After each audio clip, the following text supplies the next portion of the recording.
गोस्वामी तुलसीदास जी लिखल बानी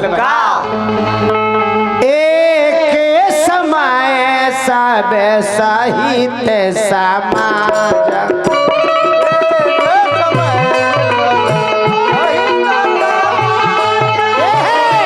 एक समय सब साहित्य समाज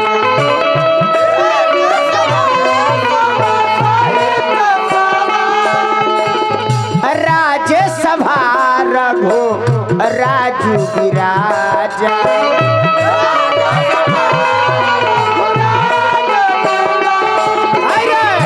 राज्यसभा रघु राजू विराजा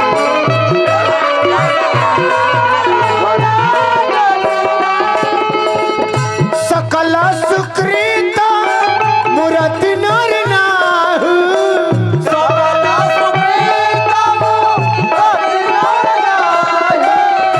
सकल सुकृत मूर्ति नर नाहु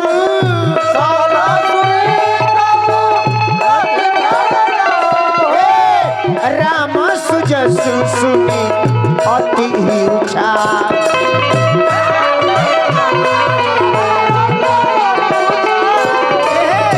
राम सुजसु सुनी अति ऊंचा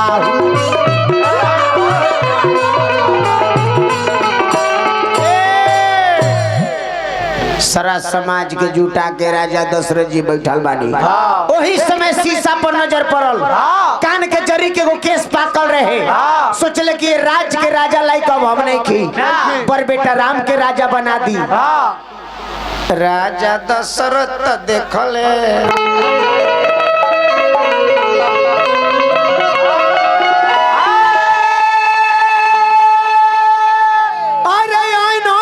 अपन फेस रे बबुआ तकान के जोरी एगो पाकल रहे कैसे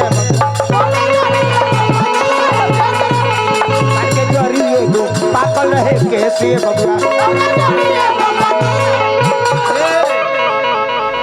सोचले आ गइल मोर बुढ़ारी बेटा राम राज संहारी सोचले आ गइल मोर बुढ़ारी बेटा राम राज संहारी मोर बुढ़ारी राम राज संहारी सुमंत जी खुशी बारा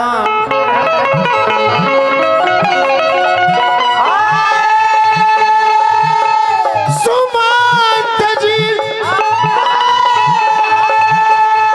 खुशी बारन जैसे अवधेश रे बबुआ कान के जरिए गो पाकल रहे बाबा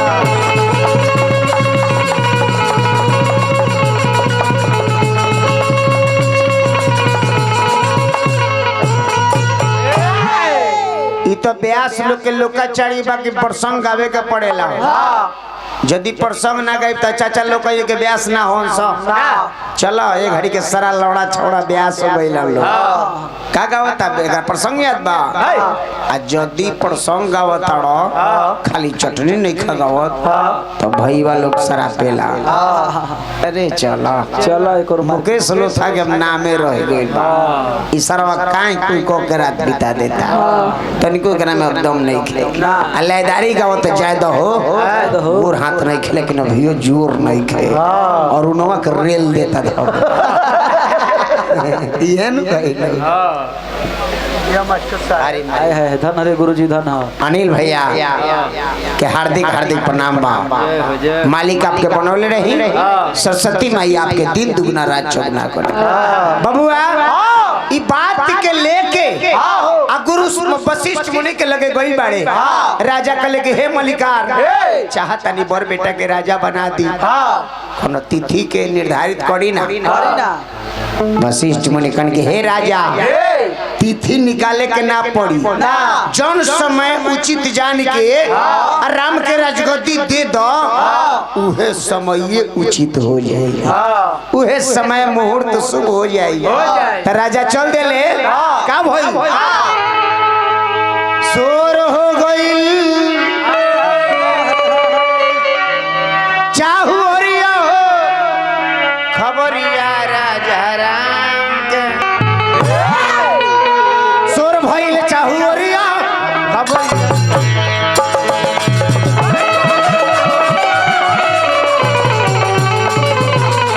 सोर भइल चाहू ओरिया हो खबरिया राजा राम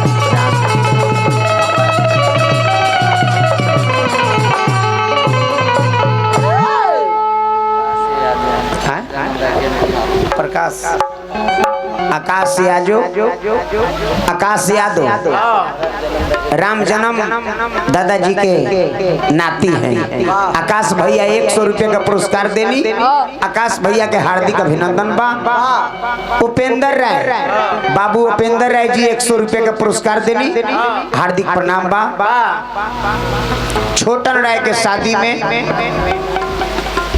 नाथा राय बैंड पार्टी के साटा खोज रहे हैं। शादी के दिनांक 35 फरवरी 2047। मिलने के लिए संपर्क करें 77 39 36 17 36। अरे जा अरे आने वाले हैं।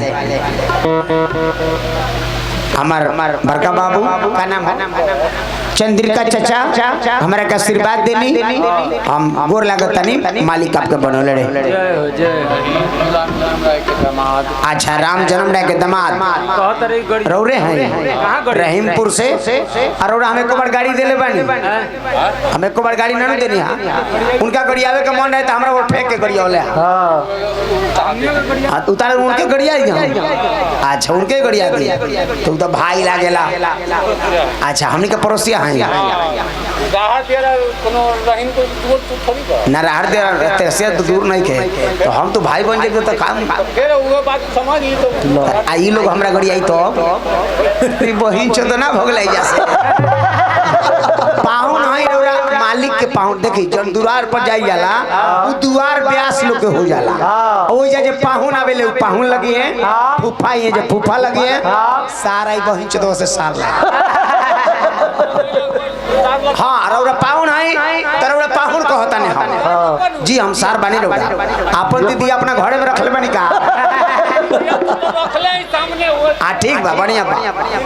अच्छा ठीक बा हमार दीदिया तो गनवा गई तो दमदा देले बा तो उनकर बेटियों देवे करी रुकी बेटियों कर पैसा देवे करी अपनो दीदिया के नाम पर एक सदे दिन रौरा ठीक रहे। 100 रुपया पाहुन दिले बानी जहाँ रही राजा बन के राज करी। राम जन्म बाबू इनकर ससुर जी का आत्मा के स्वर्ग में स्थान मिले।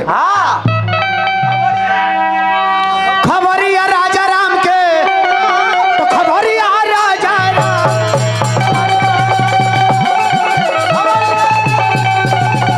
खबरिया राजा राम के खबरिया राजा राम के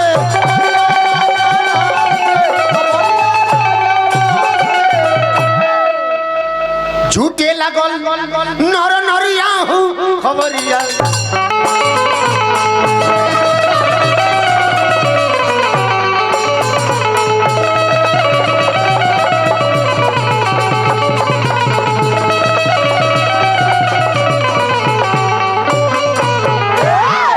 सब लोग गावता जय जय मनावता। आ देवता के समाज बड़ा दुखी बा। सब लोग जय जय मनावता कि राम राजा होके जाता रे खेमटा राम जी की जय राजा राम जी की जय राम जी की जय राजा राम जी। राम राजा बने जात पर लोग कहे राम राजा बने जा तारे लोग कहे। मुन्ना भैया दरियापुर थाना अध्यक्ष महोदय मुन्ना भैया 100 रुपया का पुरस्कार देनी। हार्दिक प्रणाम बा। कौन बात के डर बाटे कौन बात के भय रामचंद्र की जय। अरे राम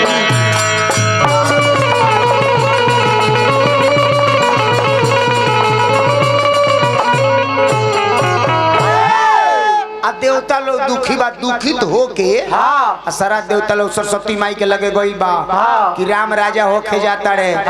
राजा दशरथ जी ऐलान कर देले बानी काल राम राजा हो जाता रे। ए माई सरस्वती माई यदि राम राजा हो जाई है तो राज भोग विलास में लग जाई है तो हमनी के का होई का गति होई हमारी ए माई का गति होई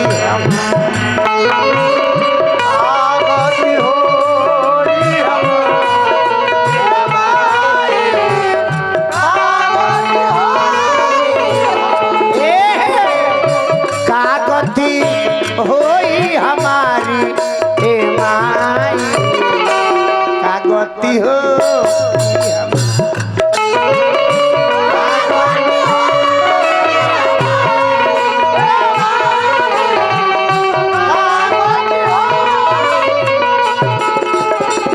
दशरथ राजा राम के सौंपे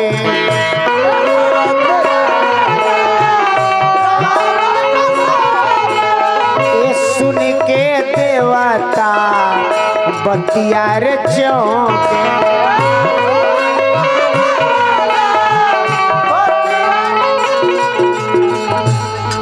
अयोध्यावासी जय जय मनावे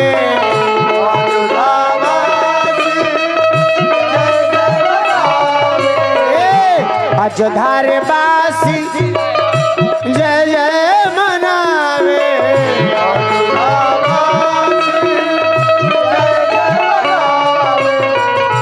राम जीवन है उत्तराधिकारी जेपी उर्फ मजनू के आवाज पर संपर्क करें लूडो खेलने के लिए। मुंशी राय जी की तरफ से 50 रुपए का पुरस्कार हार्दिक अभिनंदन बा। ए भाई तू लोग आपस में खूब मजाक कर लेता लूडो खेले खातिर बोला रे। कौन डिपार्टमेंट के आदमी हो लूडो खातिर बोला का पाहू ना वही जो देख रहा मन लगा था खूब इनको बुझाता कि बाप रे बाप मुकेश लोथवा हमारे पाहुन बने खातिर तैयार बा। भेल्दी के मुन्ना राय हमरा के 50 रुपया का पुरस्कार देनी प्रणाम करता नहीं हंसे खातिर सब मजाक हो बबुआ। उहे माई सरस्वती कहली के देवता लोग ऊंच निवास नीच कर तूती ऊंच निवास नीच कर तूती ऊंच निवास नीच कर तूती देखी न सकई पराई विभूति।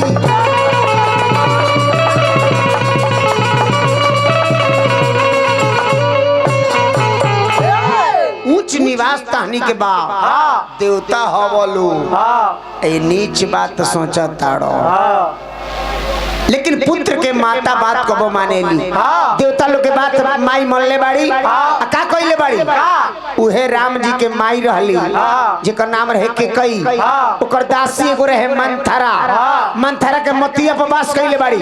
गोस्वामी जी